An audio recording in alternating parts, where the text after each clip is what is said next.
At Direct Service Overhead, we know how much trust you put in the individuals who have the privilege of working on the components of your home. We understand that a broken garage door is the last thing you want to be worried about, and most of the time, doors break at the most inconvenient times. Our professionally trained technicians service 24 hours a day, and our high-cycle parts are guaranteed to make a noticeable impact on your garage door without putting a damper on your wallet. If you're looking for need of assistance maintaining your current garage door, our team has the experience and expertise to deliver the results you deserve. Give Direct Service Overhead a call today or visit us online to learn more.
Three, two, one. Yo, what's going on, Arkansas Razorback fans, SEC fans everywhere? Welcome to the one and only Pig Trail Network YouTube channel. This is going to be a good show. Got a lot to talk about. As always, we're gonna kind of break down a little bit of the season, some ups and down moments, but we're grading. That's what we're doing here. We're grading. We're gonna grade out what the Razorbacks did. This is the question before we get into anything. By the way, get the likes, hit the likes, smash the like buttons. I hate saying that. That's just the most cliche thing to say, but please do. That's why I did the wrestling. Why I asked you guys to do wrestling moves on the like button, like the diamond cutter or the tombstone pile drive, the like button. Subscribe if you guys haven't already, and of course share. That does a lot for the channel. So copy and paste. You could copy the stream and paste it in a group text. Maybe you got some family, some friends in a big old group text, or on Facebook DMs, or publicly on Facebook or Twitter, whatever. Share the content. That goes a really, really long ways. Now, I want to make this clear. We're not talking about bowl matchups on this one. We're not doing that because I want to wait. I do 3 shows a week. They're all an hour, sometimes a little under. Usually they go over about 10, 15 minutes. There's a lot to talk about this week, and then there's not really. I mean, there is and there's not. We've got some recruiting implications. We've got the coaching carousel. Is there a possibility? What about the transfer portal? But the bowl stuff, I really want to wait and let that kind of develop through the week. I think by Friday, even now we have a pretty good idea of what bowls they're more than likely going to make. But I'm going to probably save the bowl talk until Friday. I'll probably touch on it like a little bit today and Wednesday, but we're going to try and really break down what their opponents could look like. We could sit here and talk about the Gator Bowl all day long and it not be the Gator Bowl. So I want to try and look at some possible matchups for the Razorbacks. All right. Okay. Also, shout out to Patreon supporters. Really do appreciate you guys. We do have Discord question. Our Discord question. I'll go ahead and throw this out there, and I'm loving the responses. I want you to grade the 2021 Razorback football season, and how I want you to do this. using the A+ to D-, rating spectrum, whatever you want to call it, offense, defense, and special teams, right? For example, offense, maybe you think it was really not that great. They're D-. Defense, A+. You just thought Barry Odom was awesome. He was A+ is damn near, I mean, it's like Georgia would be like A++, I think, for me. But that's not the score we're using, so they'd be an A+. And then special teams, maybe you thought they were terrible. Maybe you thought they were great. So obviously you would use an A somewhere in there or a D somewhere in the D category, D+ or D-, D negative. So I want to know. And that was the Discord questions, and we will get to that for those of you watching this live or watching after the fact. B+ because they off. No. We're not talking about the entire team. I want to know offense. What'd you think? Defense. What'd you think? Special teams. Give me your grades. That's what I want to know because that's what we're doing today. We're gonna kind of go back. We're gonna talk about, I should say, some of the pros and some of the cons. So, PTN sponsors Direct Service Overhead, Garage Door Company. They operate out of Central Arkansas, Northwest Arkansas. They will repair or replace your garage door. Give them a call.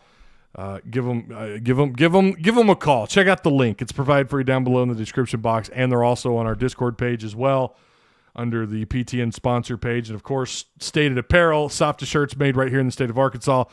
Stated Apparel has a unique shirt just for you from State Pride. Funny, sassy, sarcastic, and pop culture. Our shirts are hand printed on premium material that will leave you feeling and looking great. Our stores offer something for everyone. So yeah, check out that link is also provided for you down below in the description box. So yeah, share. Hit the like button. Hit the like. Smash that like button. Adjust my microphone here. Okay, let me read your responses. Ty, what's up, man? What's up, Eagle? How you doing? Woo Pig, Robert Ainsworth. Yo, what's up, brother? How you doing? What a season, Woo Pig. Sylvester Young, I agree. What a season indeed. Rad Rock says Pittman culture. Shahid Mustafa says, shh, Ty Hudson's in the building. Hit the like button. Thanks, Shahid. I appreciate that, man. Transfer portal very active right now. It is. That's another thing I want to talk about on Wednesday. I really want to talk about what they might be looking for. We'll also do some more recruiting. I'm hoping to have some more recruiting news by the end of the week. There is some more recruiting news, I should say. There is some news today. I put it in the title. There is a recruiting update. It's not exactly breaking news, but I will just go ahead and throw it out there. 4-star wide receiver out of Georgia, Samuel, I think it's Mbake, or it's Mbuke. I'm not sure. It's Mbake. I apologize. I butcher last names like crazy. But he will be on campus next weekend. I was told this. When was I told this? Was this Saturday? Hang on. Let me check. When was I told this? Boop, boop, boop, boop. So the 27th. What was the 27th? Yeah, Saturday. Okay. So, yeah, he's going to be here this weekend. 4-star, 6'3", I want to say 205, wide receiver, big time player. So he will be on campus. So that's really the story. That and Arkansas will be, and they were in on several of these OU commits. You're looking at the 2023 class. I might have some of those names. I'm going to try and get a hold of some of those names and probably have those for you on Wednesday or Friday. Remind me if I forget, but they do have. Arkansas is going to go all in. They're going to go all in on some of OU's commits with this news of Lincoln Riley heading to USC, which, by the way, is still mind-blowing. That's just incredible. Also, I told you there's a lot. We're trying to play catch-up here. Next Sunday, bowl announcements, the whole shebang is, I think someone said 11 o'clock on Sunday. Following the announcement, we will go live. I don't know how long. It might be 30 minutes. It might be a full-hour show, but we will be live after that announcement.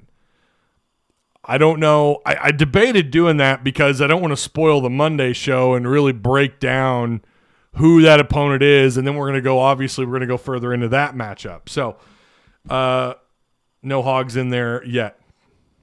That is the key word there, Alex, yet.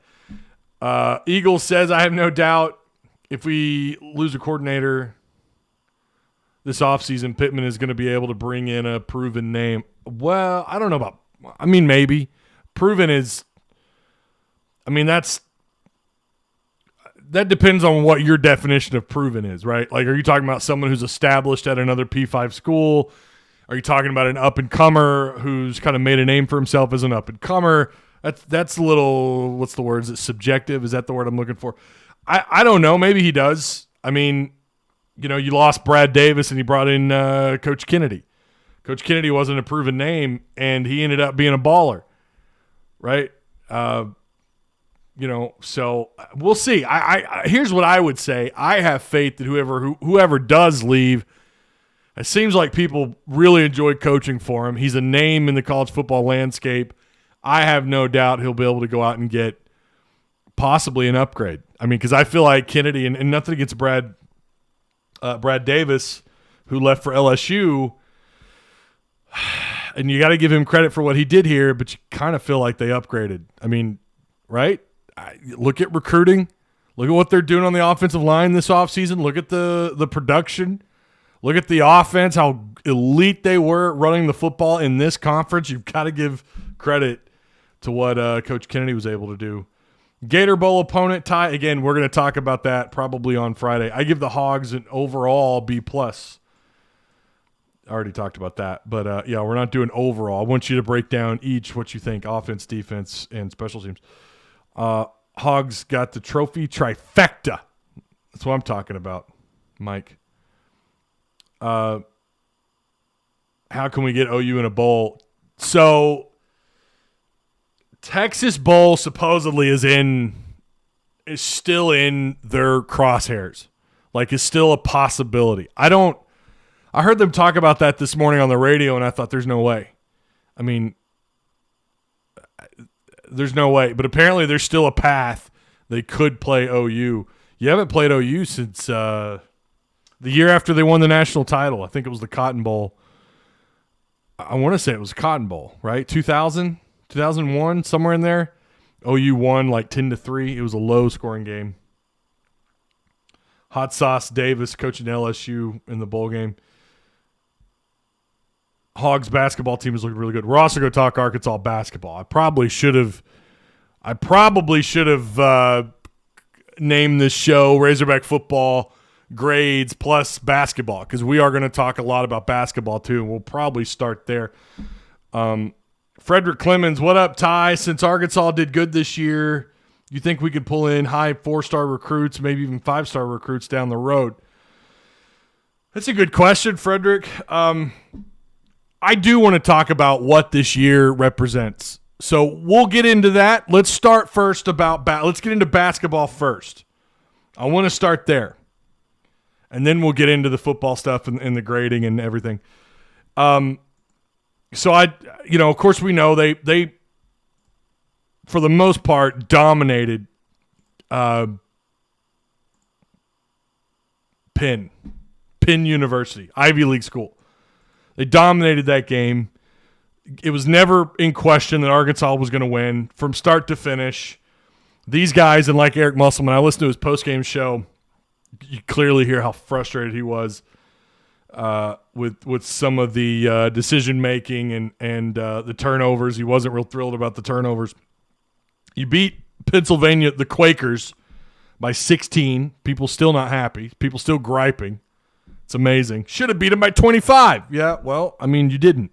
You're going to get everybody's best because you're a possible, by the way, we'll find out later today, you could break into the top 10.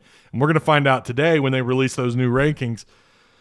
I suspect they might jump 2 spots. I don't know that they'll be top 10 because if you listen to the national media, you had a guy on was it SEC Network? I don't know who the guy was, but it was before the game and they were talking about the players or the teams that can make deep runs. And he mentioned Kentucky. Who was it? Kentucky, Florida, and Bama, I think, were his 3. Didn't mention Arkansas. Doesn't want to address the Cincinnati, Kansas State games. Doesn't want to talk about NIU, who went on and beat a ranked top 20 opponent. Doesn't want to talk about even though Note has been absolute crap out on the perimeter, doesn't want to talk about this cat averaging almost 18 points a game through 6 games and the fact that they're 6-0 so far this season, 4-0 at home. They went on the road in KC, even though the Razorbacks were very well represented, and beat 2 really physical teams, especially Cincinnati. Cincinnati has a reputation for being a physical basketball team, and Arkansas won that game and looked, for the most part, it was rough around the edges a little bit, but found a way to win the game. We don't want to talk about comparing those other teams and who they've played so far and Kentucky's already got Bama's got the loss, right? Bama and Kentucky, I believe, have losses. So looking at the overall picture, Bama has a loss, Florida's undefeated, but Bama has a loss and Kentucky has a loss. Bama right now 6-1, Kentucky's sitting at 5-1. There's only 3 undefeateds: Florida, Arkansas, and LSU. It kind of amazes me how often people just question Musselman to that capacity. Like, everything I've seen says to me this year for Musselman in the basketball program that they could absolutely go on a run. They absolutely could. If there's anyone, if you're going to talk about these top 4 teams, and I do think right now, as of today, there are 4 teams who probably could make pretty good runs, getting past probably the second round of the NCAA tournament. Arkansas, Florida, Bama, and probably maybe LSU. It'd be between them and maybe between them and Kentucky. Kentucky right now 5-1. I feel pretty good about Kentucky this year, but I wonder though when we're in mid-January, late January, where these teams are at. It's going to change the entire landscape. But I could see 4 teams making pretty good runs. Definitely, I still think, even though Alabama's 6-1, I still think Bama could. Nate Oates is a hell of a coach, and he's got a great roster. But they continue to question what Arkansas, what they can do, and this is just what happens. Musselman has to prove these guys wrong all the time. I think it just adds fuel to the fire. You got Central Arkansas coming up on the 1st. What is that, Wednesday? Yeah, that'll be Wednesday. So that's 7 p.m. Thank God it's not at 8:30 or 8 p.m. It's a 7 p.m. tip-off, so it won't be too late. Depending on your age. Some people are like 7 o'clock, I'm ready for bed. But and then after that, you've got U of ALR on the 4th, which will be at 3 p.m. on SEC Network. Right now, this game against UCA, I don't know how you're going to watch it because it's not. I don't think it's tagged by SEC Network or ESPN. So I don't know how we're going to have access to this game. This might be one of those. It says SEC Plus. Okay, it does say SEC Plus. Arkansas favored at 98.6%. We don't have any more information beyond that. We should tomorrow in terms of point spread and everything. So looking at Arkansas basketball, these are some takes. I saw something on Discord last night that was a little I'm glad someone else did this research because I hadn't even thought of it. Over the last 3 games, the Hogs are shooting 9 of 56 from beyond the arc, from outside. 9 of 56 to the last 3 games at the 3-point line. That stat came from King Flame Shot in our Discord. That is atrocious. That is not good on any measure, however you want to look at it. That's terrible. And a part of it, and you guys know where I'm going with it, a part of that's coming.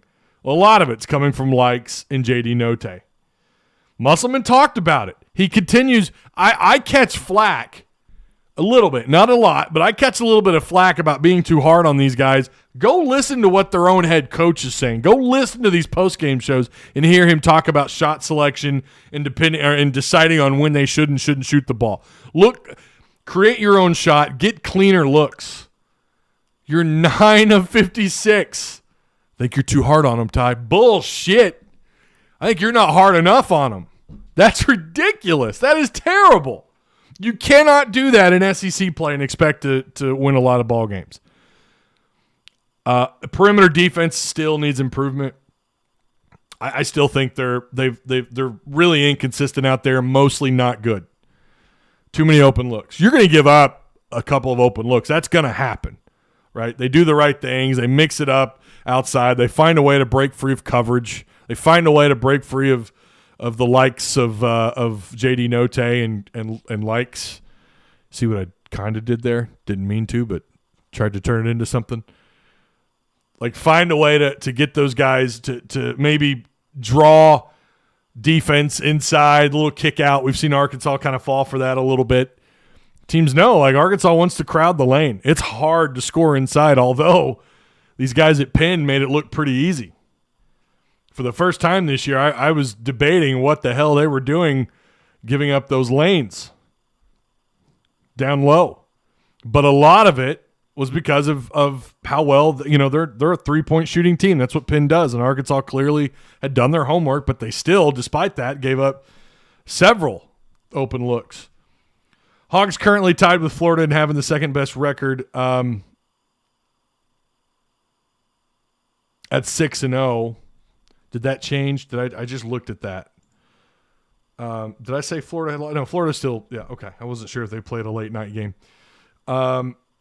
But yeah, LSU with the overall best record at 7-0. J.D. Note is currently the second leading scorer within the conference. He's averaging, I think, right at 17 points a game, I think. That's what it was. Jalen Williams and Odise Toney, 8th and 9th in rebounds in the SEC. So you have two players back-to-back, top 10 getting rebounds. I would argue that Toney might be one of the best offensive rebounders in the SEC. He's got to be up there. And look at his production before he got ejected. That's twice this year a player's been ejected, by the way, for the Razorbacks already through 6 games. Musselman's had at least one sideline warning or whatever they call that, the equivalent in college basketball. Also known as Coach Get the Hell Off the Floor. If you watch him, and I think it was against, I want to say it was I don't remember who the opponent was. It was one of the first 2 games of the season. He was on when Arkansas was bringing the ball out on their side of the court, on Arkansas's side of on the bench. He was damn near on the 3-point line, almost in front of it. And you saw the official who's trying to deal with what was going on down low, trying to keep an eye on Jalen Williams and again, I don't remember who they were playing, and also trying to keep an eye on Eric Musselman. Like, good luck. I want that footage. I would love to find that because you could tell he's like looking. He's like, oh, my God, Coach, please. And I was surprised they didn't give him a warning or something, technical, whatever you want to call it. But he's got to chill with that, right? Like, he needs to chill a little bit.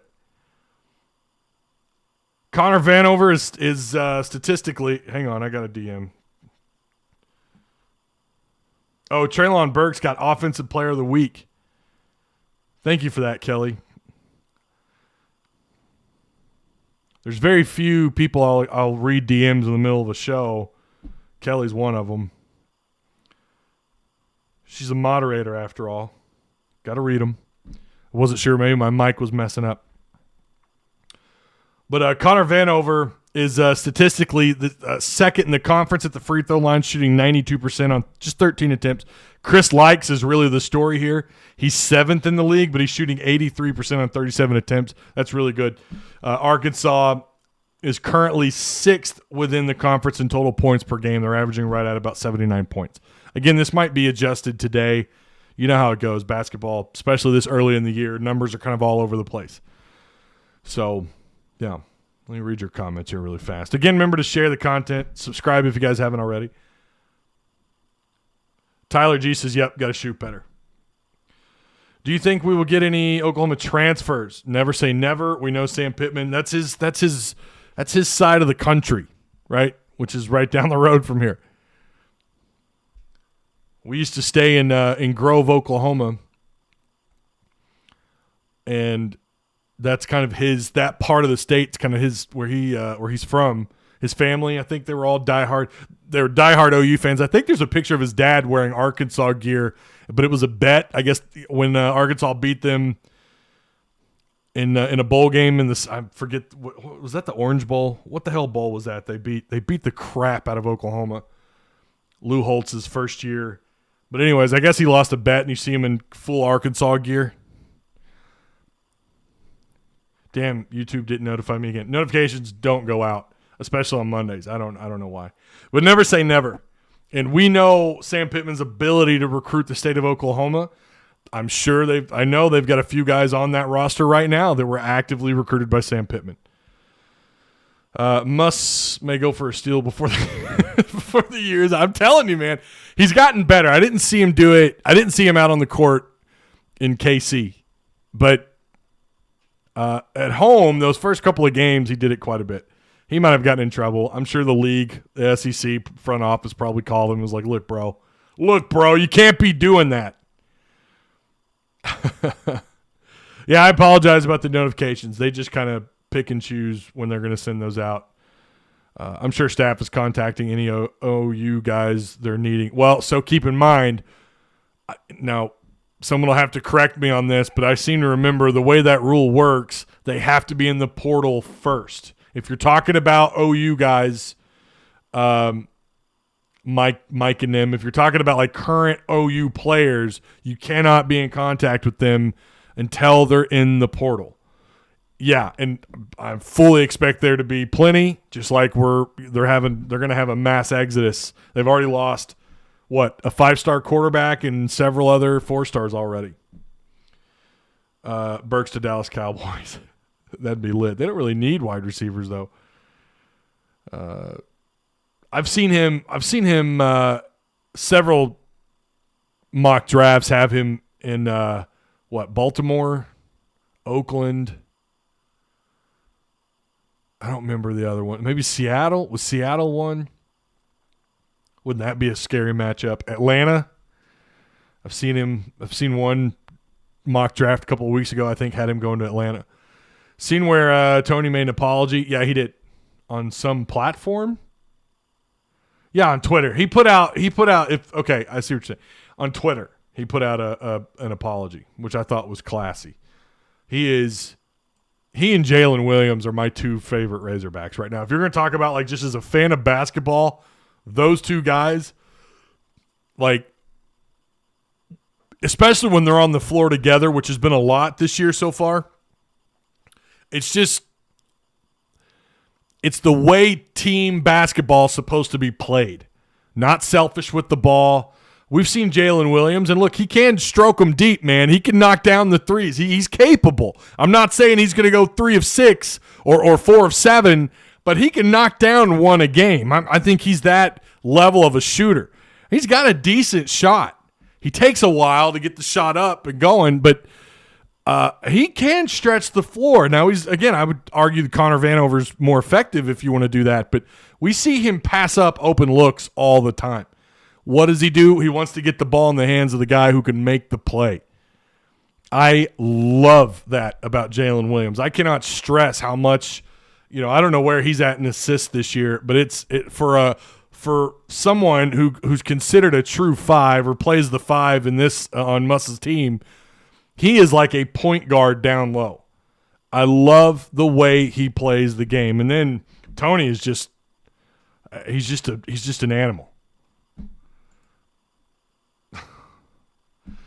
What's your expected drop off, if any, from this year to next with so many key players leaving?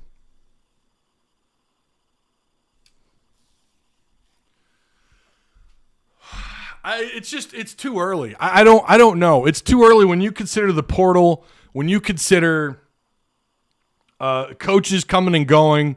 We still don't know what's going on with Barry Odom and Kendall Briles. I expect one of them to be back next year. Who that is, I don't know. There's just too many questions right now. I'm not going to make any real solid pick, and I'm not going to know as much as I really want to know until after spring. And again, you can't walk away, and I've said this every single year I've covered spring football for the Razorbacks. You don't walk away from a spring game. I'm not doing a walk and talk, going down after not that I do them, that's Trey Biddy's thing. But you're not going to see me doing one of those going, yeah, I think Arkansas is going to go 9-3 this year coming from a spring game. What I'd probably say is I like this guy at this position and this guy at that position. But at the same time, you're going to be better adjusted for what you have, right? What happened during the bowl, your bowl practices, by the way, which are huge. for this program moving forward. What happened in that bowl game? What happened? What kind of performance? Who's coming back? Who didn't go to the draft? Who returned? Right? Does Ridgeway come back? I don't think he does. Burks is obviously gone. It seems to me like Catalan's gone, but do they manage to get Bumper Pool and Mo Brown back? That's going to have a huge impact.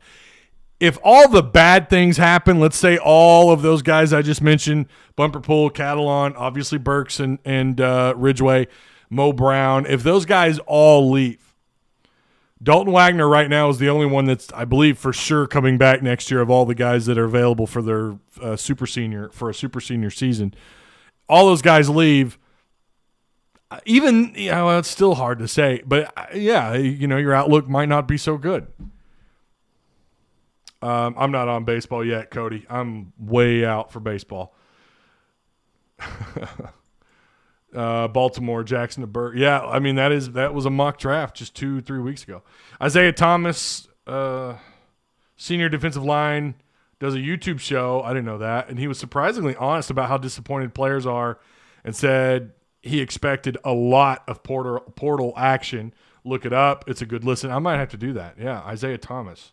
I'm going to copy and paste that. Right click.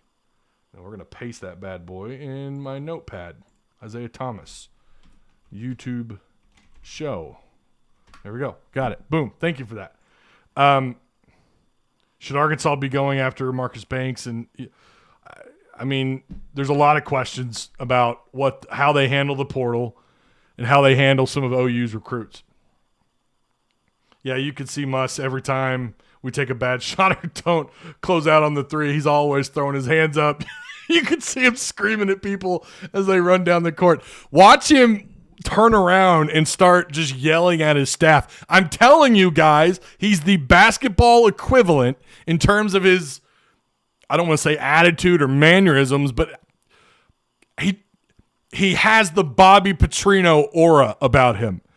Petrino was never satisfied. This was a guy you could beat someone 52-3, and he is still screaming at players and coaches. Now, I think Musselman is far more respected than Petrino ever was, and I think his coaches enjoy coaching for him, although I think he's had a little bit of turnover from his first year. I remember last year they hired somebody, and I cannot remember who that was. He hired him, and then they turned around shortly after and left. I don't remember. I think that was from year 1 to year 2, but you're going to have coaching turnover.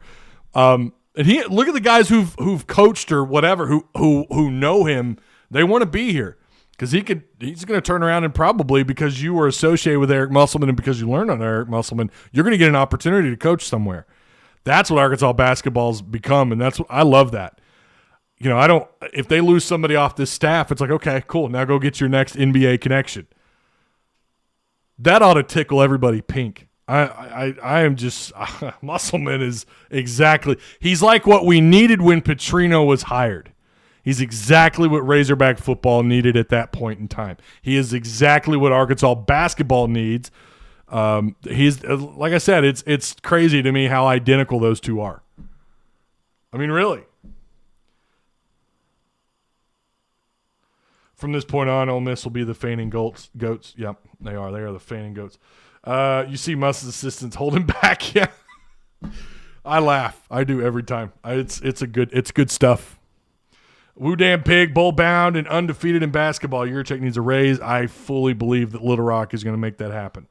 I don't think they're going to let him go. Woods coming back would be a great get for the team. Woods isn't coming back. I'll tell you that right now. He's not coming back. If he came back, that would be Sam Pittman going back on his word because I believe it was Sam Pittman who said, once you're in the portal, you're gone. I don't see Woods coming back. Hannah Rongi. Who do you think Texas will be matched up with in their bowl game? Oh, wait. The writing is on the wall. Why do you have a Texas logo and you're shitting on your own team, Hannah? Thank you for the super chat. Yes, super chat is up and running, by the way. SH Clips, what's going on, man? Hope you're doing well. If Arkansas finds a couple good defensive players in the portal, find a replacement for Myron, Hawes could win 7 or 8. There's so much, Mike, that I don't know what's within the picture right now. I just don't. I'm not there yet. Like if you guys who followed me long enough, I do basically one or two things at a time. I'm very much let's study, let's look at the body of work, let's get a larger sample size of the offseason before I make any picks about what's going to happen next year. I'm not there yet in terms of making any picks for what Arkansas can do next year. I'm just not there. For right now, I could say 4-8. I mean, I don't know. Of course, I don't believe that, especially with KJ Jefferson and the plethora of great running backs you have coming back. Keep up the good work, bro. I appreciate that. Thank you, Big Donnelly. I appreciate that. Woods going pro. Oh, is he? Did he make that announcement? I mean, I know it. It's tough to say with that young man. I'm not one of these people that's gonna berate him for his decision to go to Oklahoma, but clearly it wasn't the right move. And Arkansas missed his production without a doubt.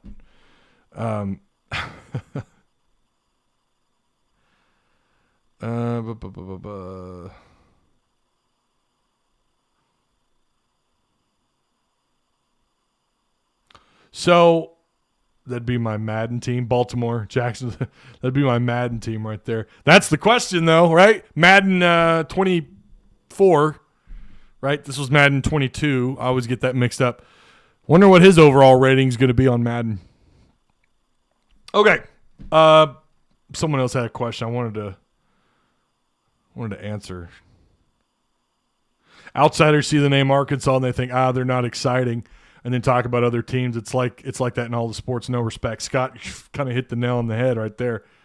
Yeah, I think, and I do believe if right now at this point right now, if you're saying you don't believe Arkansas can at least get past the second round, I don't know. I kind of get when you consider the play that we saw in Kansas City at times, but then you saw it a little bit. You kind of saw it rear its head last night. They're not. In Musselman's own words, this team is difficult to coach. Those are his own words. He said that. Go back and listen to the postgame. They're hard to coach, and I know exactly who he's talking about. I think we all do. If JD Note reminds me a little bit of Mason Jones. Not necessarily in everything he does on the floor, but Mason definitely played eye basketball. He did. Musselman and him got into it on the floor. I remember them yelling at each other, and everybody was talking about it. I don't know how many DMs I got after that. Is Mason Jones going to transfer? What's going on? Musselman seems angry. I mean, and what he was mad at Mason for? Mason playing eyeball. I remember a coach used to say that all the time. Stop playing eyeball. That's what he does. He plays eyeball. When he plays team ball, when him and Lanks move the ball around, there's nothing wrong with them taking shots as long as they're good open looks. Mason Jones would sometimes do the same thing. I think Mason was better in the shot selection category than JD Note. I don't think there's any doubt about that. I don't care what stats say. I would argue when you go back, I remember that last year, he took open looks. He also got in the habit of bringing the ball out, dribble, shoot, and it would just piss Eric Musselman off.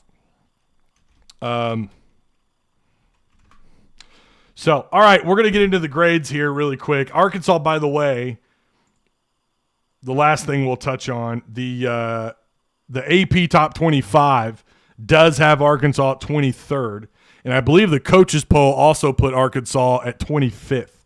The coaches poll has been a little bit more brutal for Arkansas this year. It's been a little bit more brutal.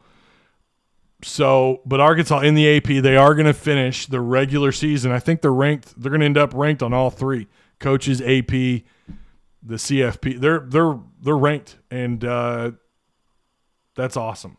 Good for them. Congrats to Sam Pittman and the staff and those players. They deserve it. I think Woods would have another year of eligibility, though. I think he could qualify as a super senior, I believe. So, how many points does Georgia win by Saturday? Yeah, we're going to get into that also on Saturday. I can't wait to talk about that. Depth will be an issue, but shouldn't be as prevalent.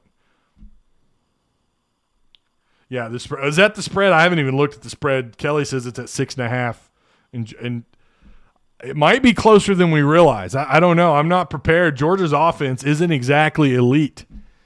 Their defense is, no doubt about it, great. But I kind of thought going into it the spread would end up at about 12. I don't know. You think Alabama struggle in multiple games? The committee should knock them out of the top 4.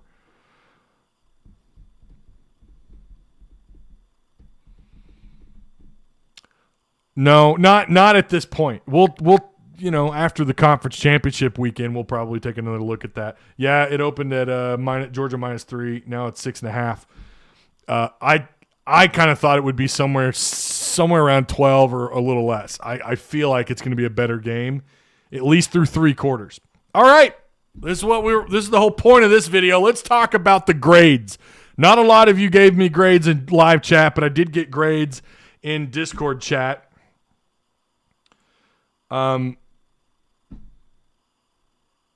So again, using the A+ to D-, whatever you want to call it, system, I want your offense, defense, and special teams ratings. One more 24 says offense A-, defense, I don't know. He says sometimes A+, sometimes C-. I guess that's fair. The first several games this year, they look like, here we go again, like to start the year off, we're going to be great. Maybe you could say first half of the year, A-. Second half of the year, D+. But then he says special teams a B. I like that special team score. I one more 24 I think is that's pretty good. Offense for Eagle, he says A-. His reasoning A-. But your reasoning has left too many points on the field? That's pretty generous. Are you saying if they scored more points, they're A+? I get what you're saying.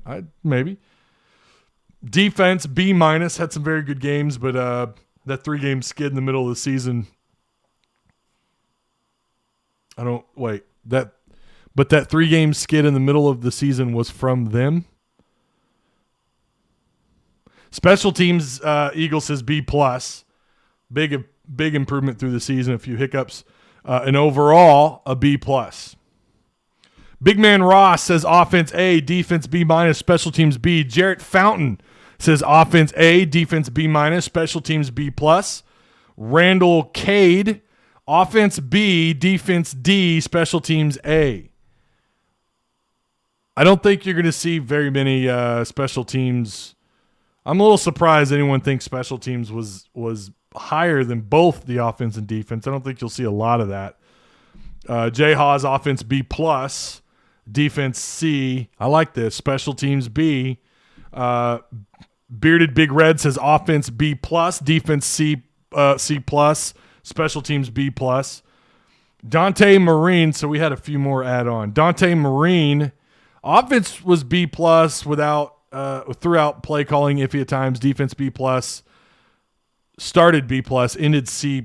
Special teams, I say started D+, finished B+. I think that's a pretty good score. Overall, A for the season results. Dragon Slayer says offense B-, defense B+, special teams B+. Long Shot, who badly wants the yellow letters in our Discord. Offense B-, defense B-, special teams B. And Bamsey says offense B+, defense B+, special teams B-. Okay. So that's where our Discord's at.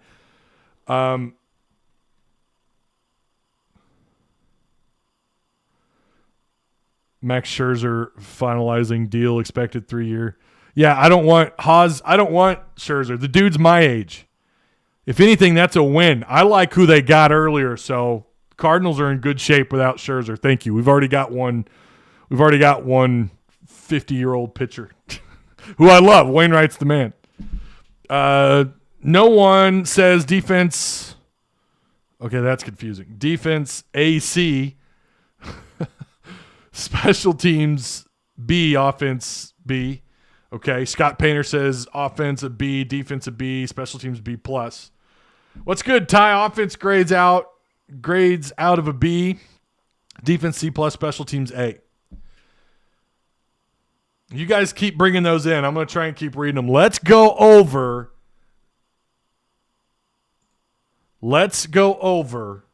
Razorback football PTN 2021 grades. Okay, starting with the defense. Now, this is something I typed up. I used to do these pretty lengthy scripts for these shows. Then they became bullet points. I love Discord. I don't know how much I have to say that. I love that I can just sit here and have these notes right here. I don't have to. I can go to the living room, set up my laptop, continue my notes, come in here in the studio room, continue those same notes. God bless Discord. And it's also great for you guys to gather and disagree with and agree with and have freakouts during games and everything. Good community, though. Good community. Love it. Most of, defense. So let's start there. Most of us struggled with the continued use of the three-man front we saw through about 80% of the season, just absolutely daring teams to run on the Hogs.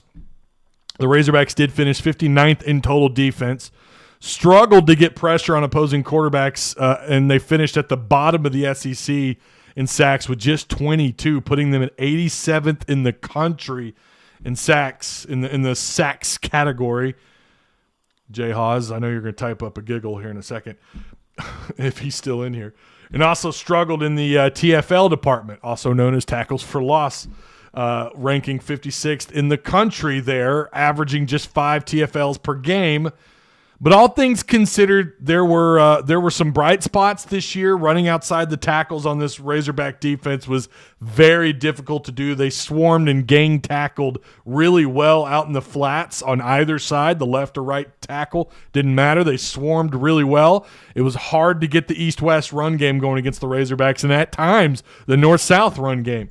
Especially early on in the year, nobody could run on Arkansas, or it was really difficult to do so. Check the Texas game with their, at the time, Heisman, a running back they compared to and possibly could be their next Heisman. Of course, we saw how that ended up for Texas. But another bright spot was Mo Brown, who tied the SEC for the most sacks at 5. He also had several other pass breakups as well. He may have just made himself some money. Has at least a shot at playing on Sundays unless he decides to come back. My defensive grade, I went back and forth on this one. It was a little tricky because if you split the season down the middle, you'd have to give them like a B-, right? I went with a C+. I don't think they made real big leaps forward this year. And I realize they lost Slusher. But if you remember last year, they lost Slusher as well at certain points in the season due to targeting rules. And there were games where, of course, you had Bumper Pool playing with broken ribs. Morgan had to play with a strap around his arm, basically in a body cast. That strap took up his entire arm. They dealt with injuries last year, and I think you could argue they dealt with more injuries last year, or at least guys playing with injuries. Now, that we'll find out more about that probably next year in fall camp when Sam Pittman decides to tell us what was really going on. But I think they actually – I don't know that they didn't necessarily take a step backwards. We have to remember, too, they played a 12-game schedule that didn't include 10 SEC opponents. They had to play their 8, and, of course, their non-conference schedule ended up being a joke, sadly. I was really hoping Texas would end up being a pretty decent win. That ended up being kind of a who really cares win. But it's always good to beat Texas. I mean, right? But yeah, last year I still think that was the most difficult schedule in college football history. I don't know there'll ever be a schedule as difficult as what they had to deal with last year. So that is something to be considered. But I don't know that they really took any steps forward or backwards. It kind of felt like a copy and paste from last year, where our defense was great through the first several games, and then the second half of the season they disappeared. Now, they responded better. You look at how well they played against Mizzou, well, at least against Connor Bazelak, and they held LSU. There were some bright spots, but then there were games where the defense was just non-existent. And there were also times where the offense didn't do them any favors. You look at the Georgia game. You look at there are multiple games you could look at. They kind of got themselves put into several situations where the defense had to bail the offense out, without a doubt. But I still think scaling back, looking at where they finished in certain stats and where they finished in the country and comparing them to other teams, I don't know that they really took a step forward. Doesn't mean I'm critical of Barry Odom. I still like Barry Odom a lot. Hope he's here for a third year. I think it's pivotal that both of these coordinators are back next year to help grow and to develop the kids that they recruited and the guys that were already here. I think it's pivotal that you keep these guys. It would be one thing if their defense finished, bottom 2 in every category back-to-back years. Okay, now we're probably scratching our heads. There were bright spots. There was a period of time where throughout the first, 6 weeks, you had one of the top 10 secondaries in terms of yards in the country. I mean, again, there were at moments, like someone said in Discord and someone said in chat, it was just a tale of two halves of the season. That's why I'm settling at C+. My defensive MVP, this was actually harder than I realized. I think you could probably put any linebacker at this position. I think you could put any linebacker in this position. I went with Bumper Pool as my defensive MVP. 120 tackles, 2 pass breakups. You got to give it to the guy with that many tackles. The last time you had someone with that kind of production on the field, I want to say it was Montreal Spate, who had like 128 tackles in 2015. You guys remember him? He was a JUCO, pretty highly rated JUCO linebacker, came in year 1. He was terrible. He was out of place. He looked lost. Everyone wondered, why the hell is he a starter year 2? And then we found out why. Bumper Pull has done this back-to-back years where he's in the 100-plus category. To me, he's the defense's MVP, not because of what he did last year, but because of the 120 tackles. And he didn't miss many when it came from the line of scrimmage or in front of it. Behind it, yeah, he whiffed quarterback sacks. It happened, but he wasn't the only one. Grant Morgan did as well. The only for sure linebacker, and really who I wanted to put here, was Hayden Henry. Hayden Henry was a bright spot on defense. Hayden Henry, 2-3 quarterback sacks? I mean, he had a hell of a year production-wise, especially when you consider, he rotated in. He was at times kind of a situational guy. He was a great third down linebacker. You saw what he did against Missouri. I mean, this kid, he just comes up huge. He either gets a huge stop or he sacks a quarterback. He finishes off a play, right, in the backfield, or he's deflecting passes like he did against Mizzou on that pivotal third down for them. You could have put any of those linebackers as the MVP, but I ended up doing, instead of going with the linebacker as my runner-up, I went with Mo Brown as my runner-up because of his 5 INTs. I think he had a handful of pass breakups along with that. It's hard to – why wouldn't you want to put Mo Brown here? Yeah, he had a couple of games that weren't good. Newsflash, there are very, very, very few corners who play lights out week in and week out and also end up with 5 picks or lead their conference with interceptions. And he tied, I want to say it was like a 3-way tie, 2 or 3-way tie for the most picks. I was impressed with him. I mean, he also, at times, he locked guys down. It was very difficult, to throw to his side of the field. He played great man coverage when they did run man, and he was a solid zone cover corner as well. I hope he comes back, and I think it'd be huge if you got both those guys back, both he and Bumper Pull. Kelly Marie says, you mean J-Cat. I don't know. What do you mean? Did I mess up? Did I say someone's? If so, then probably. I don't know. Mo Brown leads with 5 INTs. Yes. Safeties closing on receivers D-. Did we talk about the effect of coaching carousel on recruit? We haven't yet. Again, Paulie will probably touch on that on Wednesday and Friday. Total speculation on my part because I'm not around the program, but I see Bryles leaving before Odom. I could see that, Grayson. I could see that. I really could. But you never know. Odom is he's still a name, right? I mean, he has head coaching experience in the SEC. So Slush is most improved. I see why Pittman was so high on him. Wait till he starts hitting folks. I think it would be – I would probably go with Ridgeway being the most improved on defense, but Slush would get it for the secondary. We didn't get consistent play out of the DBs behind Mo Brown. Slusher was probably the guy who week in and week out, you saw him improve. You saw him improve in his coverage. One thing I liked a lot about Slusher, though, he has been hitting folks. You didn't see anybody get around him when they had the ball, trying to get around Slusher. It didn't happen very often. Slusher was fantastic as an open field tackler. And I've been saying the same thing about Hudson Clark. And we've seen that a couple of times this year where he makes key plays, and he's a good open field tackler, which is why I would love to see him move to safety. And I wonder if they don't do that. All right, offense. Here we go. Offense.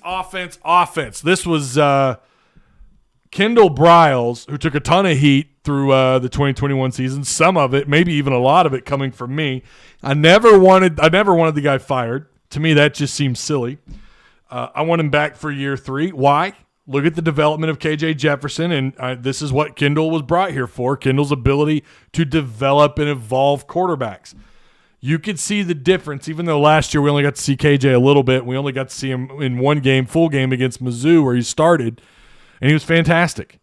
I thought he was solid through spring camp, but he clearly improved, not just in the passing game, but overall as a quarterback. 21 passing touchdowns, just 3 picks. 5 rushing touchdowns, over 3,000 total yards of offense, 2,500 yards passing, 500 plus rushing. Just go back and watch his play from the Rice game all the way down the schedule to the Mizzou game. Now, yes, KJ deserves a ton of credit, but so does KB. Kendall Briles deserves credit where credit is due. Yes, I still believe he approaches every single down like it's 2nd and 1. His situational awareness gives you real pause for concern. 1st and 10 was so predictable this year, it was irritating. And by the way, we still don't really know if it's always KJ's decision to run the ball because we know it's the RPO. I've suspected all year long that comes from Kendall Briles. Kendall Briles wants to run the ball, and it makes him really predictable on 1st down. It's irritating. But look back, he had a top 25 offense throughout most of the season. In fact, for a few weeks, he had a top 15 or top 20 offense, a top 5 rushing offense for several weeks. They didn't finish as high, but Arkansas still finished 30th in total offense in the country. It's been a minute since they've been able to say that, since they've been able to do that. 45th in scoring at 31.5 points. That's another area they didn't score as many points as you would like. I really felt like they should have been somewhere north of about 32 to 33 points a game, or 33 to 35 points a game. But if you look back, Arkansas is 8-4 because of what they accomplished on offense. Yeah, you have those players to thank for that, with Kendall Briles in the middle of it all calling the plays. But hats off to the offense, to the staff, to Coach Kennedy, to obviously Sam Pittman, and I'm sure he had a ton to do with that offensive line and their improvement this year as well. But I feel like Kendall absolutely deserves a 3rd year, and he'll get it if he wants it. He'll get it if he wants it, unless he chooses to leave. Offensive grade for me this year, like I said, I had defense C+. I'm putting the offense at a B-. Wasn't great, but it was pretty good. To me, B- is pretty good. That's not great. A B+ to me is 33.5, 34 points a game. It's finishing, somewhere north of like top 15. If you want to get to B+, you got to be like top 20 in total offense, somewhere in there. They didn't finish out as strongly. There were a couple. Again, like I said, some of the play calling decisions just not there. They weren't very good. I think a lot of people overreact. I think a lot of people live in the moment, and that's fine. Like I said, I've been here criticizing him the whole way. I don't see the benefit of walking away from someone like Kendall and what he was able to do this year. He's going to have his hands full next year. You still don't know. What are you doing at wide receiver? What are you doing at tight end? Yeah, I know Trey Knox really filled in that role this year and did a good job of being a solid check down target. But can he develop into something more? Can he evolve into something more at that position? What are you doing at wide receiver? Who's your RB1 and RB2 next year? I don't know that we have that answered right now. We know you've got KJ Jefferson, and I feel pretty damn good about what KJ can do. I really do. That's the bonus. That's the good stuff, right? How much of this offensive line are you going to have to replace? It's going to be difficult. So I don't know if they take a step forward or backwards next year. That's why I said I'm waiting until the dust clears going into fall camp to tell you anything, like in terms of what I expect them to be able to do in terms of wins and losses. But I would rather have Kendall in that situation than, an outsider. Now, there is the possibility you promote the tight end coach if Kendall Briles leaves. That's been talked about for a while. I don't know. I don't know if that's. I mean, he was here all year. I'm sure he knows that playbook. I'm sure he was learning and absorbing everything he could. And with Kendall or with KJ Jefferson, I don't know that you bring in someone that wants to run something like pro style or air raid or something like that. I think it's got to be a guy that runs something similar to the veer and shoot to the RPO that wants to be a run first minded OC. I don't know that it works. I think everything kind of fell into place, like it was supposed to in order for KJ to have the kind of success that he had. And KJ is just I'm not saying he's a freak of nature. Treylon Burks is clearly a freak of nature, but KJ Jefferson is a freaking manimal. And he's going to be on the short list, I think, for several awards next year. I really do, going into preseason.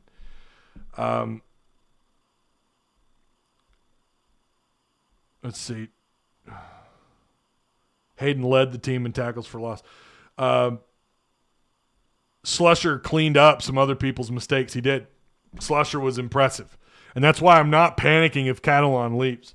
Now, is he as good of a downfield cover guy? Probably not.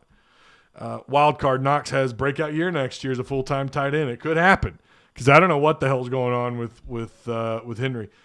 Kendall Briles on 3rd and short made me want to pull my hair out. It would be 3rd and 1, and he would try to stretch the play out outside instead of running it up the gut. Well, I'm not going to look 3rd and 1. As long as I'm better with you running it inside or out on 3rd and short, than on 3rd and 7, 3rd and 8, and you're trying to quarterback draw. Like, what the hell are we doing here?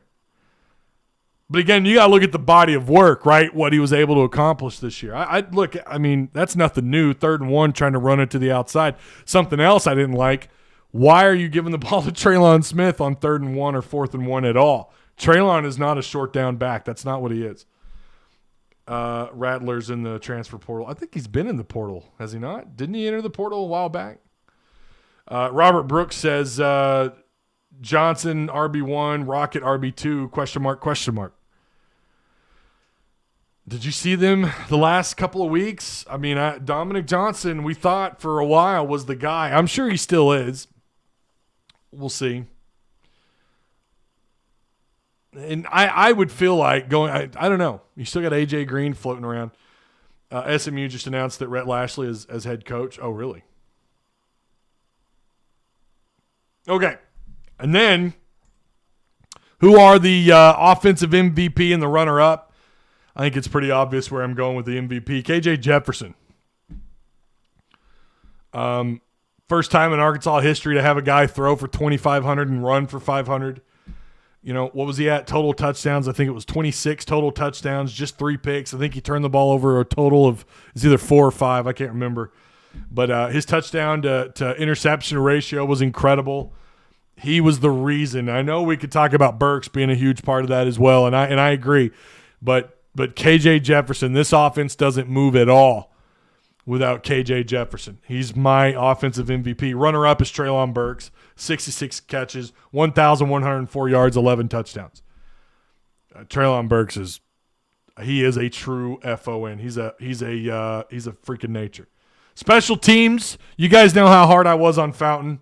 The mistakes were expected every single week, and that is true. They still were. Even when they were improving, you were still having to call timeouts because you didn't have your guys on the field. They were, they made mistakes. Even when things were doing well and doing better, they were still getting penalties. They were still having to burn timeouts on 4th down. The gaps were obvious, especially early on in the season. Again, I have it noted here, burning timeouts on 4th down every other week because the right personnel couldn't make it out onto the field. Or just drawing flags every single week. But slowly those mistakes started to fade.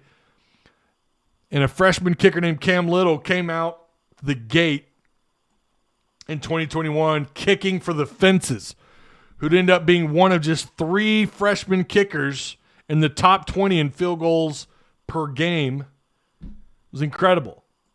Punt return became a weapon with Peroty's performance against Arkansas Pine Bluff. We got to see possibly the future of special teams and punt return with Bryce Stevens with a solid performance against LSU, who averaged 13 yards per return in that game.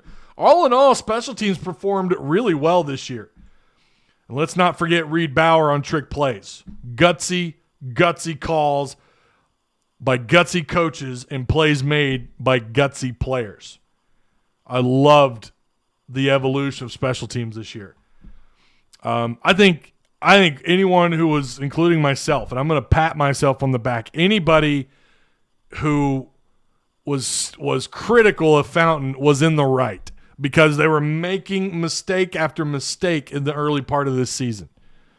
Anyone, you guys in chat, people watching this after the fact, if you were critical of Fountain, you were right. But if you didn't at least agree, or if you don't agree that they turned the corner and they got things figured out and they turned special teams into a weapon, then you need to go back and watch. Now, I never made a prediction as to whether or not Fountain would end up being better or worse. I never said whether he would or wouldn't. But am I surprised by this turnaround, or would I have predicted this? Hell no. Hell no, I wouldn't have predicted this turnaround. So I'm glad I'm wrong in that department. Fountain he turned it around, and congrats to him. Little, clearly a great pickup. And, I've said before, it's really, really hard to rank and review kickers. It's the hardest thing in the world to do, because kicking is all about up here.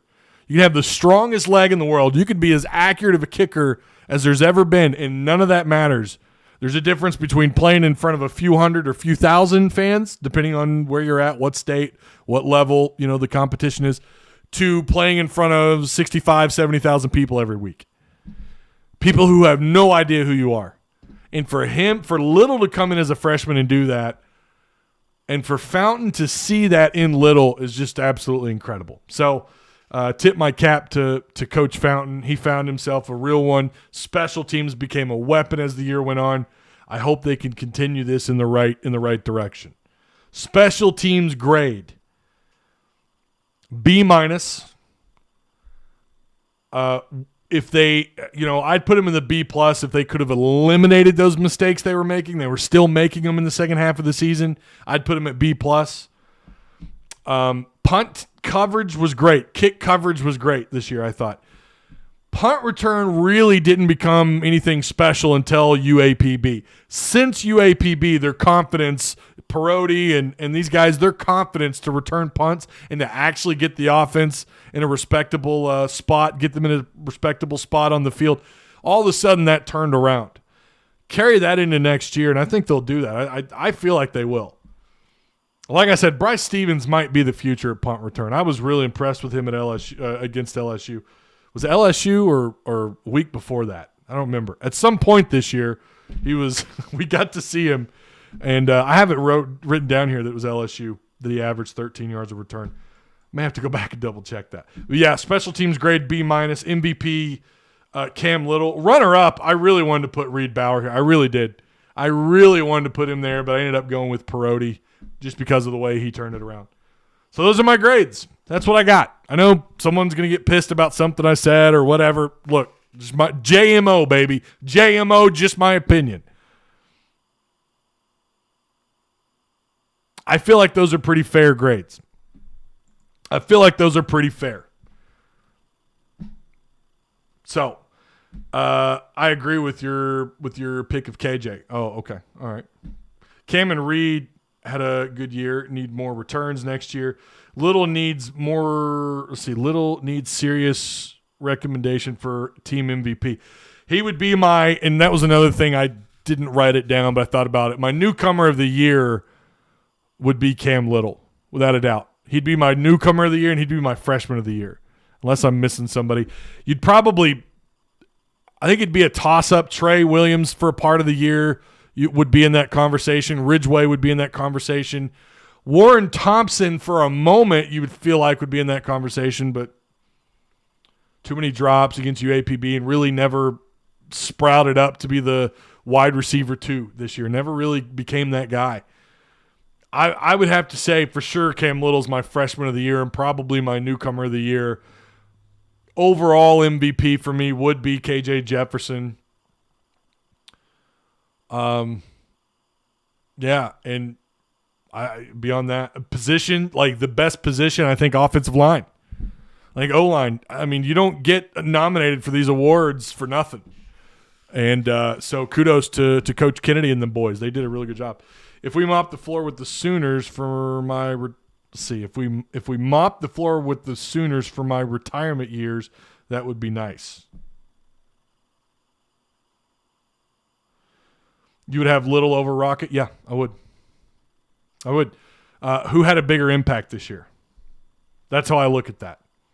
When you look at what, again, Little, one of 3 freshman kickers for field goals per game, top 20. One of 3 freshman kickers to be top 20 in that category. Rocket had an impact early on in the year, had a really good year, scored some points, but I would go with Cam Little's newcomer of the year. Will's coming off the Sooner wagon. Yeah, their fans are freaking out. Who do you take if you have to pick QB1 between Ryan Mallett and Tyler Wilson or KJ Jefferson? Oh, 2 different offenses though. I don't think that's fair to do because you're talking about 2 different offenses. Who operated what offense better, right? Tyler Wilson would probably get my pick, but KJ in this veer and shoot was pretty damn good. Little was solid all year long. Exactly. Rocket disappeared and had little to no impact on the game through multiple games this year. I would argue the second half of the season, he kind of did what Odom's defense did. He had a couple of moments, right? He caught the ball well, but I would go with I would go with Cam Little. I would. Like Mike and them said, he was solid all year long. Sam Pittman, the difference. Yep. Now, what does this do for the future of Razorback football? I think it's pretty important to state this. You saw an offensive line coach head on to greener pastures down at LSU. He's now looking for a new job. Or he will be. He will be looking for a new job, more than likely. They might keep him. Talking about Coach Davis. Coach Stepp went home. Both these guys supposedly went home, and I get it. You know, I understand that. That's got to be hard. You want to be closer to family. But what are you doing in this business if that's your mindset? I can't leave home. You probably don't belong in the coaching business in college football. I don't want to be too hard on him. I couldn't be away. I definitely couldn't be away from some of my family. But you see what happens. Like, you move on to greener pastures. Here's Sam Pittman, year 2. Not very many people talking about the national media really thought that highly of Arkansas. Had them maybe winning 6 if they were lucky. Arkansas probably should have won 9 or 10 games this year. Sam Pittman should be a finalist for Coach of the Year. Look at what he's done. Every coach that's on this staff right now, you got to tip the cap to them as well. And they did a damn good job, and they did that under Sam Pittman. I don't know how you look at this any different. These guys are going to move on and do what's best for them eventually. Not everybody sticks around. Again, I think you're going to have some coaches probably leave this year. And I don't blame Coach Davis for going to LSU, but you see how that turned out. I would probably want to stick it out with Sam. He's got something brewing in Fayetteville. For recruiting, I think there probably were a lot of prospects who really weren't that high on Arkansas because they thought this is what they would be the last 3 or 4 years. That's what Arkansas's identity is. Because you got to remember, these kids who are 16, 17 years old, they've not been around long enough to know the Houston Nutt era, the Darren McFadden era. I mean, the kids around here do in state in Arkansas, but when you're going down to Texas, Oklahoma, they're trying to recruit Georgia, you're trying to recruit down in Louisiana. They probably heard of Darren McFadden. They don't know, what? They don't know about the Petrino era when Arkansas won back-to-back 10-win seasons, had them rocking and rolling, right? All they know is the end of Sam Pittman or the end of Brett Bielema, the Chad Morris era. That's all they probably are aware of. I mean, I remember being 15, 16 years old. I really only paid attention to the Razorbacks, but You definitely knew about Tennessee and Peyton Manning at Tennessee, right? You definitely knew about, fast forward a little bit to Matt Leinart and Reggie Bush at USC. You know who those guys are.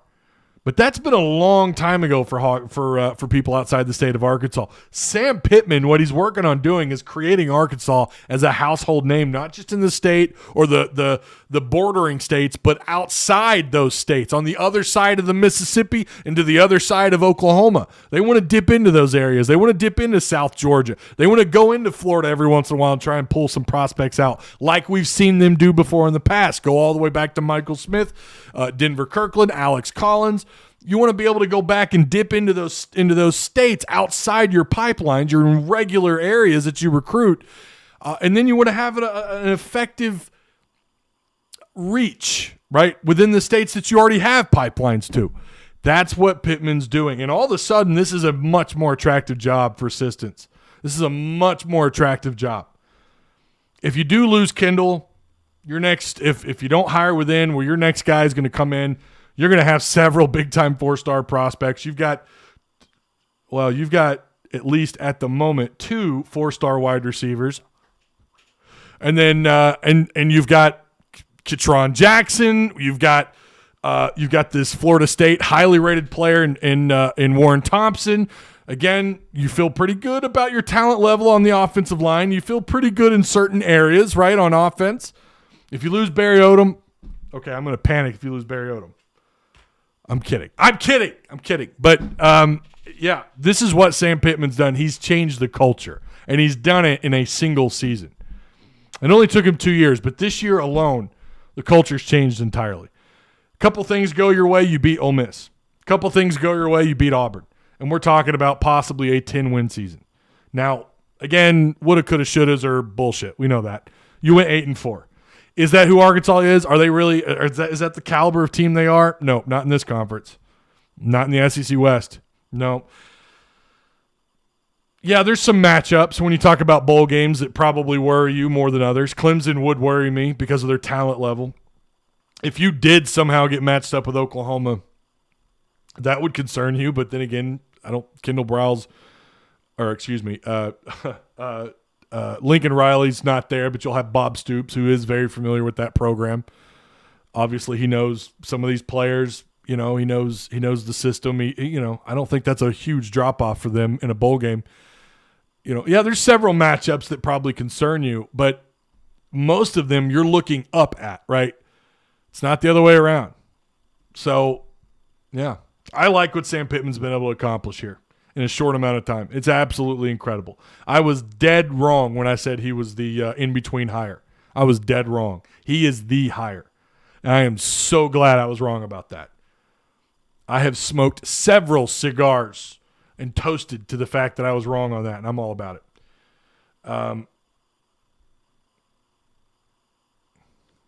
The Rockstar coaching era is so lame. Oh. Yeah. Sam Pittman is going to be the new mold for what schools look for in a coach, a down-to-earth, no BS coach who loves his players. And he gets the most out of his staff, and I think he gets the most out of his players. And I think, too, he evaluates talent pretty damn well. I think you're going to see next year, some of these guys that we didn't hear from much this year, those 2021, 2020 kids, you're going to see more and more of them step up. I mean, they're going to have to, right? The natural order of things, the turnover and what have you. Is that wink for wide receiver Samuel? Okay, no comment. I will see you guys Wednesday. We have a game. What did I say? Wednesday? Is that right? So we'll have 2 shows on Wednesday. We'll have the Wednesday 11 a.m. show, and then we'll have the post-game show after UCA, and then Friday we'll have our show, and then Sunday we're going to be here after the bowl selection. So have seen 4 Mizzou players in transfer portal. Yeah, we're going to try and get caught up on what's out there for the transfer portal. I've already I had a small list going. Here, and I got to build on to it. Just some guys that kind of stand out a little bit. I've been sharing them in Discord from time to time. I don't know if people are seeing that, but those have been shared. A couple of portal players have been shared in our Discord. Arkansas is a very attractive place to be again, and I'm all about it, says Eagle. I agree. It's wonderful. It is so wonderful. Look, I appreciate you guys. I really do. Patreon supporters, those of you here in live chat, those of you watching after the fact, sponsors, all you guys. I appreciate you.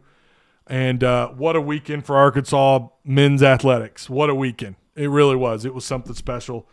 And I'm here to cover it all. I'm here to do the best that I can. So, yeah, until Wednesday, Woo Pig. I'll see you then. Go Hogs.